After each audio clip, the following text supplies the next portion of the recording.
shirkan maanta wuxuu ahaa shir aad iyo aad u muhiim ah runtii uu shir gudoominayay ra'iisul wasaaraha xukuumadda federaalka Soomaaliyeed mudane Xasan Cali Kheyre iyo waxaana ka soo qayb galay runtii international community-ga qaybahooda kala duwan iyo ciidanka runtii xooga dalka Soomaaliyeed iyo AMISOM ayaa ka soo qayb galay wuxuuna ahaa qorshaha waxaa looga hadlayay arrimaha dagaalka ama operation-ada hadda socda ee ka socda guud ahaan dalka gaar ahaan shabeellada hoose iyo meelaha ciidamada xooga dalka Soomaaliyeed ay la wareegeen sidii loo xoojin lahaa wax looga qaban lahaa deegaanadaasi hadday noqon lahayd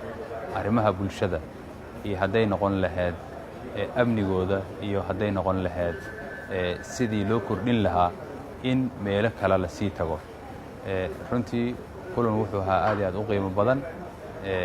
oo looga hadlayay in guulo badan laga gaaray meelihii hadda ciidamada xooga dalka Soomaaliyeed ay qabteen ay ka mid tahay Samiid iyo Caanole iyo Bariire iyo qaybaha kale oo harsan qaybta afraad badbaado qaybteeda afraad oo ku aadan deegaanada kale oo noo harsan oo ereyadaas ah shabeellada hoose dhammaan al-shabaabta ay joogaan sidii lagu tagi lahaa sidii ciidanka markay tagaan runtii loo dhisi lahaa maamulka meesha deegaankaas sidii loogu sameyn lahaa waxaa ka mid ahayd arrin waxaa barbar socotay in meesha marka la tago sidii loogu sameyn lahaa booliiska local force-ga ama booliis oo runtii laga qoraayo deegaanka markaasi la xoreeyay si ay ugu soo laabato ammaankii kalsoonida ay runtii shacabka ay ugu kalsoonaadaan runtii meel fiican ayaa la dhigay international community-dana aad iyo aad ay u soo dhaweysay runtii wuxuu ahaa shir aad iyo aad ugu qiimo badan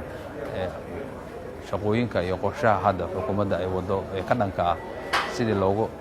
sifeyn lahaa ururka argagixisada al-shabaab meelaha uu kaga sugan yahay dalka Soomaaliyeed.